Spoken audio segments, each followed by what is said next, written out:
শ্ৰীবাণী কেন্দ্ৰীয় বিহু সন্মিলনৰ তৰফৰ পৰা আমি সমূহ ৰাইজলৈ নৱবৰ্ষৰ শুভেচ্ছা ৰঙালী বিহুৰ শুভেচ্ছা জনাইছোঁ। আমি অতি দুখেৰে আজি এই আপোনালোকৰ আগত ক'বলৈ ওলাইছোঁ যে দেশৰ যি ভয়াৱহ পৰিস্থিতি, এই পৰিস্থিতিৰ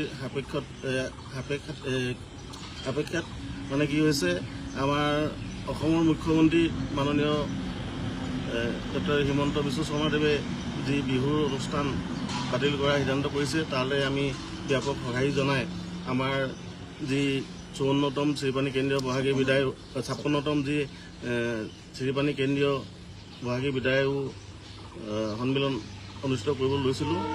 এই কাৰ্যসূচী আমি ৰাইজৰ আজি ৰাজহুৱা সভাত সিদ্ধান্ত মৰ্মে বাতিল কৰিবলৈ আমি সিদ্ধান্ত গ্ৰহণ কৰিছোঁ। আৰু এইখিনিকে জনাবৰ কাৰণে আমি আজি এই আমি দিছোঁ।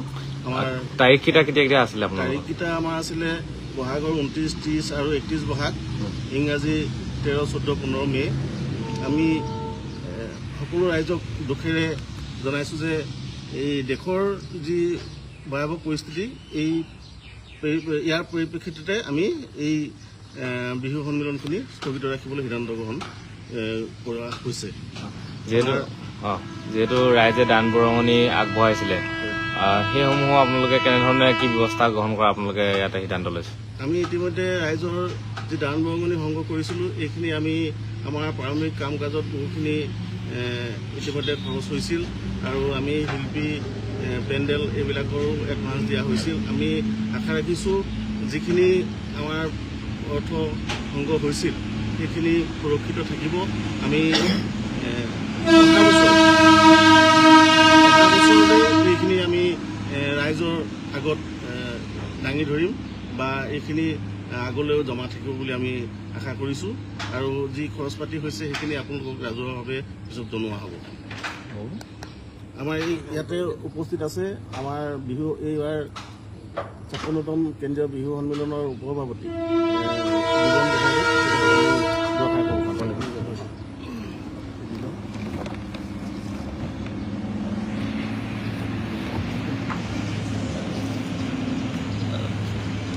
নমস্কাৰ।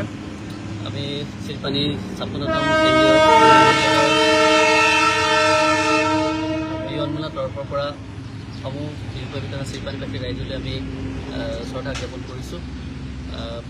সাম্প্ৰতিক দেশৰ পৰিস্থিতিত আপোনালোকে সকলোৱে জানিছে, গতিকে এই পৰিস্থিতিৰ প্ৰেক্ষাপটত আমি শ্ৰীবাণী সকলোৱে হেঁপাহৰ যি কেন্দ্ৰীয় বিহু সন্মিলন, এই সন্মিলনখিনি আমাৰ চৰকাৰৰ নিৰ্দেশনা অনুসৰি তথা আমি দেশৰ স্বাৰ্থত আমি সঁহাৰি জনাই এই বাতিল কৰাৰ সিদ্ধান্ত গ্ৰহণ ইতিমধ্যে কৰা হৈছে। আমি সকলো বিহু শুভাকাংক্ষী ৰাইজে যিসকলে আমাক দান দক্ষিণা দি বিহুখন আমাক পূৰ্বৰ পৰা আজি তাৰিখলৈকে চলাই যি সহযোগিতা আগবঢ়াইছে, সকলোলৈকে আমি দুখেৰে তেওঁলোকৰ ওচৰত আমি ক্ষমা ভিক্ষা মাগিছোঁ। তথা যি দান বৰঙণি আমাৰ সংগৃহীত হৈছে, এই সকলোবিলাক আমাৰ যি খা খৰচৰ হিচাপ পত্ৰ তথা জমা ধনৰ যি কথা, এইখিনি আমাৰ পৰৱৰ্তী দিনবিলাকত আমি এই কথাখিনি অৱগত হ'ব ৰাইজ।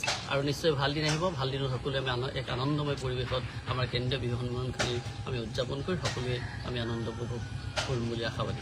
তাৰিখকেইটা কিমান আছিলে? আমাৰ কেন্দ্ৰীয় বিহু সন্মিলনখিনি আমাৰ 29, 30, 31 ধাৰাবাহিকভাৱে চলি আহিছে। আৰু ইংৰাজী আমাৰ 13, 14, 15 মে' তাৰিখে আছিল। দেশৰ এই সাম্প্ৰতিক পৰিস্থিতিৰ প্ৰতি আমি শ্ৰদ্ধা জনাই আমাৰ বিহু সন্মিলনখিনি বাতিল কৰা সিদ্ধান্ত কৰিছোঁ।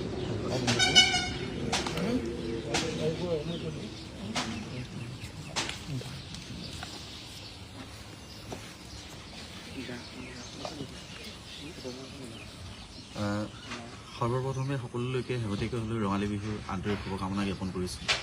আপোনালোক সকলোৱে জানে যে দেশৰ যি সাম্প্ৰতিক পৰিস্থিতিৰ প্ৰতি লক্ষ্য ৰাখি আমাৰ অসম ৰাজ্যৰ লগতে দেশৰ সকলো ৰাজ্য একত্ৰিত হৈ থিয় দিছে আমাৰ শত্ৰু ৰাষ্ট্ৰৰ বিৰুদ্ধে।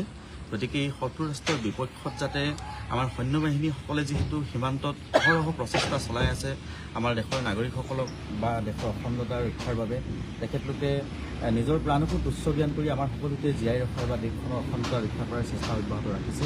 সেয়েহে এই জটিল পৰিস্থিতিত সমগ্ৰ ভাৰতবৰ্ষৰ লগতে অসমবাসী ৰাইজক আজি ডক্টৰ হিমন্ত বিশ্ব শৰ্মা ডাঙৰীয়া অসমৰ মাননীয় মুখ্যমন্ত্ৰীদেৱে যি আহ্বান জনাইছিলে, আহ্বানৰ প্ৰতি 56 সংখ্যক চিৰপানী কেন্দ্ৰীয় বিহু সন্মিলনৰ লগতে এই সন্মিলনৰ স্থায়ী সমিতি আৰু চিৰপানীবাসী ৰাইজৰ সিদ্ধান্ত মৰ্মে অহা ইংৰাজী 13, 14, 15 মে আৰু অসমীয়া 29, 31 বহাগ 1947 চকে 3টা দিনত আমি যি বিভিন্ন কাৰ্যসূচী ৰাখিছিলোঁ, উক্ত কাৰ্যসূচীসমূহ সকলো সিদ্ধান্ত মৰ্মে বাতিল কৰাৰ সিদ্ধান্ত গ্ৰহণ কৰা হৈছে অনিৰ্দিষ্ট কাললৈ।